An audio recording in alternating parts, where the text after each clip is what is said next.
Assalamualaikum warahmatullahi wabarakatuh. Baik, di video kali ini kita akan membahas sedikit ya tentang jenis-jenis sistem. Kalau diperhatikan jenis sistem itu sedikit tidaknya itu berhubungan dengan konteks data.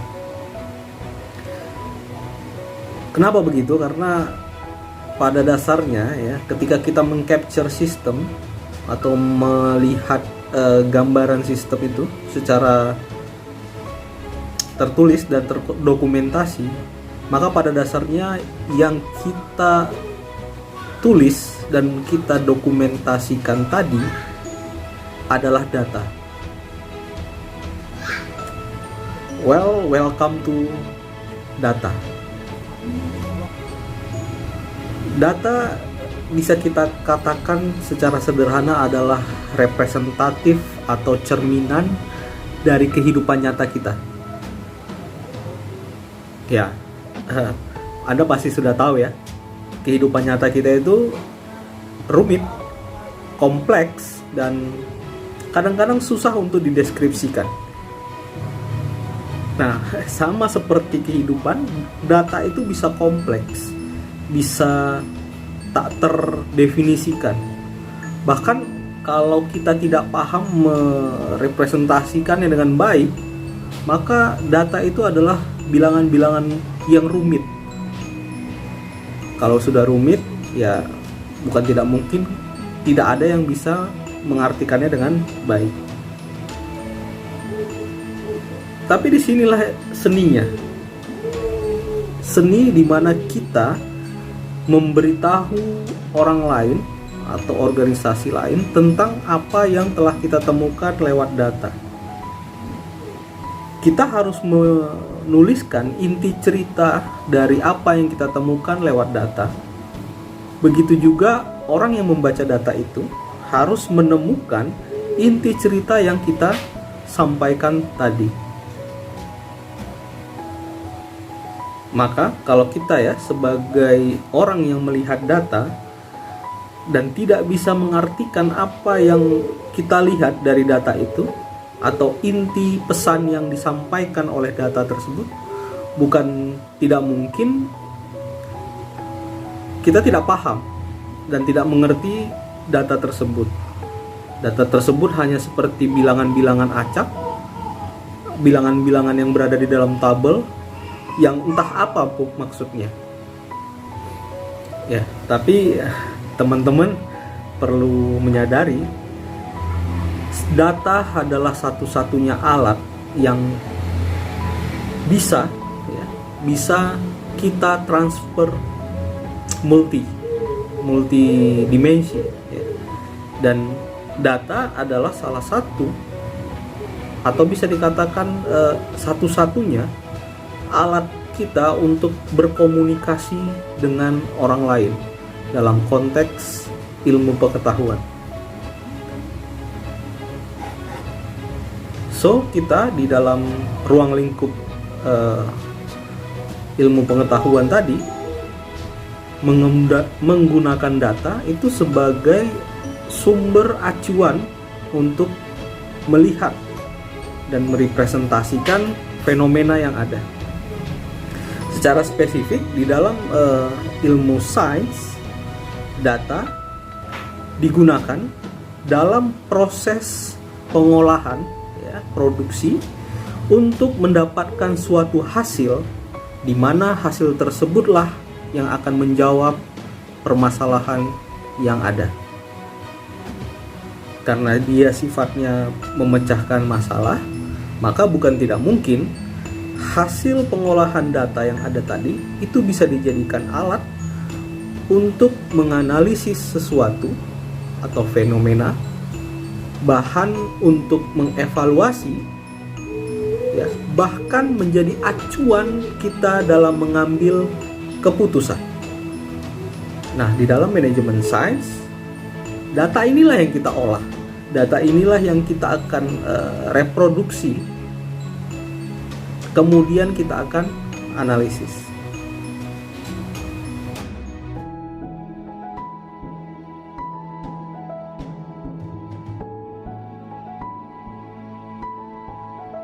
Oke, yang pertama kita akan membahas tentang discrete versus continue, ya, yang paling fundamental dari data. Data discrete bisa disebut dengan data yang diambil melalui proses perhitungan. Karena data discrete itu biasanya tidak didapat atau diperoleh dengan cara diukur, melainkan dihitung. Contohnya begini nih. Anda ingin mengetahui jumlah yang hadir di dalam kelas, ya. Maka cara satu-satunya itu adalah menghitung orang yang hadir di dalam kelas. Nah, ciri-ciri utama ini atau ciri-ciri dari data discrete adalah sesuatu data yang bisa dihitung. Tetapi kalau tidak bisa dihitung, maka dia tidak bisa dipecah. Contohnya tadi tuh di ruang kelas. Kalau di dalam kelas ternyata setelah dihitung ada 20 orang, maka tidak mungkin ya, ada 20 setengah. Dia nggak bisa dipecah. Kan tidak mungkin ada setengah orang yang ada di dalam kelas. Kalaupun ada, bahaya kan? Nah, kalau di posisi tadi, maka kita bisa katakan kalau terdapat hitungan pecahan, kesimpulannya itu adalah kemungkinannya lebih besar atau lebih rendah. Contohnya ya, jika di dalam kelas tadi kita ketemu atau kita hitung orangnya jumlahnya 10,5 ya, maka representasi untuk discrete kemungkinan orang di dalam kelas itu adalah 10 atau 11 orang. Itu adalah ciri yang paling gampang dikenali oleh data discrete. Nah, oleh karenanya kalau kita masukkan dia ke dalam konteks sistem, sesuai yang ada di buku kita ya, sistem discrete itu diidentifikasikan sebagai sistem yang proses mengetahui datanya atau memproses datanya itu berdasarkan ukuran titik-titik discrete. Nah, titik-titik discrete ini yang seperti apa? Silahkan dilihat di buku. Oke, kita masuk ke data continue. Data continue adalah data yang diperoleh itu berdasarkan proses mengukur. Mengukur ini artinya membandingkan sesuatu dengan suatu standar. Ya, suatu standar. Misalnya nih, Anda ingin mengukur atau mengetahui suhu badan. Maka suhu badan kita itu didasarkan oleh standar derajat Celcius misalkan. Jadi kalau ada pertanyaan, berapa suhu badan Anda agar tidak terindikasi demam ya atau terserang COVID gitu kan. Berarti jawabannya adalah di bawah 38,5 derajat Celcius. Nah, ini adalah data continue. Sama seperti discrete tadi, kita juga mengidentifikasikan sistem continue berdasarkan data continue. Ya kan? Nah, jadi kita mengetahui persis kalau datanya continue ya berdasarkan suatu standar ukuran tertentu, kemudian dia prosesnya itu diukur, maka kita akan tahu sistem continue itu adalah suatu sistem yang dapat merepresentasikan data atau memperlihatkan data yang terus berubah oleh ukuran tertentu. Contoh sederhananya begini. Jika kita melihat sistem lalu lintas ya, ada di buku. Nah, sistem lalu lintas itu kan dia berubah terus. Ukuran berubahnya didasarkan dari apa? Dari waktu. Misalkan di jam 7 pagi itu pasti berbeda jumlah kepadatan lalu lintasnya. Ya, oke. Nah, khusus untuk pengamat sistem, kita memiliki keterbatasan tertentu ketika melihat sistem. Sehingga ketika merepresentasikan datanya, bisa saja suatu sistem kontinu itu kita akan dekati atau kita akan hasilkan dokumennya melalui data diskrit. Dan begitu juga sebaliknya, sistemnya itu diskrit, tetapi karena keterbatasan kita, maka kita akan melakukan pendekatan dengan data kontinu. Itu ya biasa ya, tergantung bagaimana kita atau permasalahan kita ketika melihat sebuah sistem.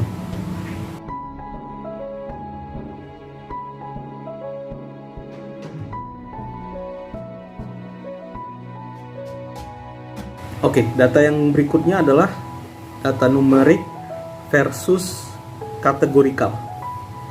Ya, di dalam buku tidak ada model sistem seperti ini, tapi kita butuh menjelaskan data numerik versus kategorikal ini untuk bisa melihat data kedepannya.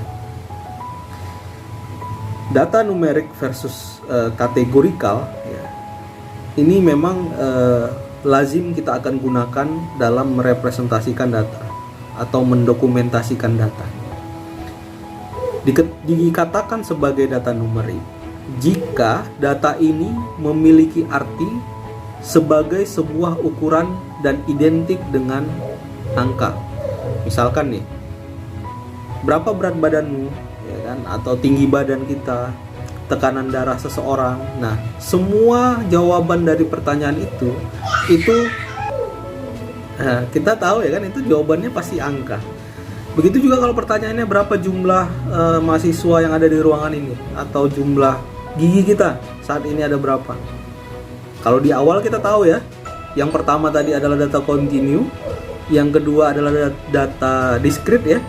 Tetapi ketika dia diejawantahkan atau ditulis itu dengan angka-angka, maka kita sebut dia dengan data numerik.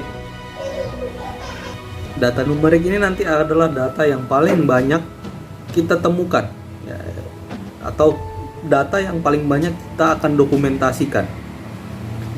Kemudian versus kategorikal.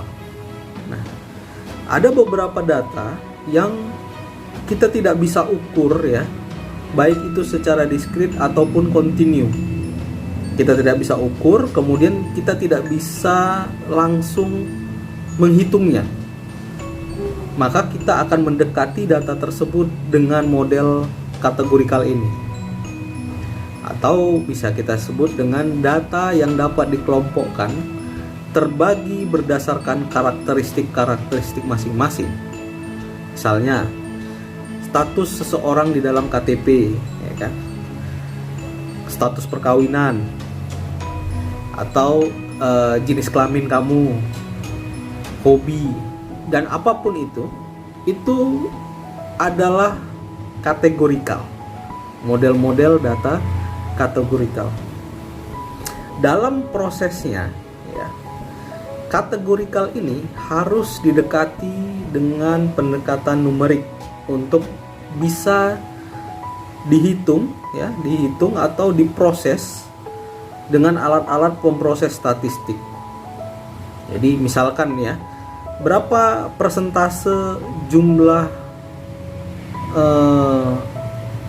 mahasiswa dengan jenis kelamin perempuan di kelas ini. Nah, sebenarnya kita memiliki data kategorikal, yaitu jenis kelamin perempuan dan jenis kelamin laki-laki. Tetapi kita tidak bisa mendapatkan porsinya, persentase pembandingnya jika datanya itu masih kategorikal. Maka kita harus memindahkannya lah dengan numerik. Misalkan ya, perempuan kita analisis dengan atau kita gantikan dengan angka 1, laki-laki angka 2. Kemudian kita bisa dengan mudah menghitung berapa jumlah 1 dan berapa jumlah 2, sehingga jelas kita akan dapat dengan mudah mengetahui berapa persentase jumlah laki-laki atau jumlah perempuan yang ada di kelas ini. Kedepannya, kategori kali ini juga terbagi menjadi dua, yaitu data nominal dan data ordinal. Ya. Nominal merupakan sebuah data diskrit ya, yang tidak memiliki keterkaitan dengan data lainnya dan tidak memiliki arti yang khusus. Sehingga data ini dapat dibedakan ya kan dengan tanpa harus mengurutkan atau dibandingkan dengan data lainnya. Itu adalah ciri khas dari data nominal. Sebagai contoh ini data jenis kelamin ya. Jenis kelamin ini kan udah jelas, perempuan dengan laki-laki pasti berbeda. Dan ini disebut data nominal karena tidak perlu membandingkan yang bagaimana itu laki-laki, yang bagaimana itu perempuan. Contoh lainnya jenis pekerjaan atau semacamnya ya. Nah, kita akan mencoba nih menciri-cirikan data nominal untuk memudahkan memahami konsepnya. Data nominal merupakan hasil hitungan dan tidak ditemui dalam bentuk pecahan. Angka yang tertera itu bisa berupa simbol saja untuk memberikan label tanpa harus mengurutkan. Tidak memiliki ukuran yang baku, sehingga pelabelannya tadi itu akan dapat dilakukan dengan menggantinya dengan angka, simbol, atau huruf atau yang lainnya. Contoh kasusnya tadi ya, jenis kelamin tadi. Mau kita ganti jenis kelamin itu pria nilainya 1 atau nilainya 2, itu tidak akan mempengaruhi porsinya nanti ke depannya.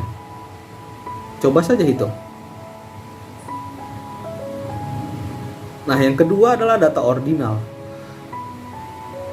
Ordinal merupakan data atau bilangan bulat diskrit yang memiliki urutan tertentu atau bisa dikatakan dapat di ranking. Ciri-ciri data ini adalah memiliki jarak antara urutan datanya dan tidak diketahui, jarak itu ya tidak diketahui dan pasti tidak sama. Contoh data ordinal misalkan adalah kegiatan olahraga ya, dalam hal ini berlari. Nah, ketika pelari mencapai garis finish, bisa jadi waktu yang dibutuhkannya adalah 15 menit.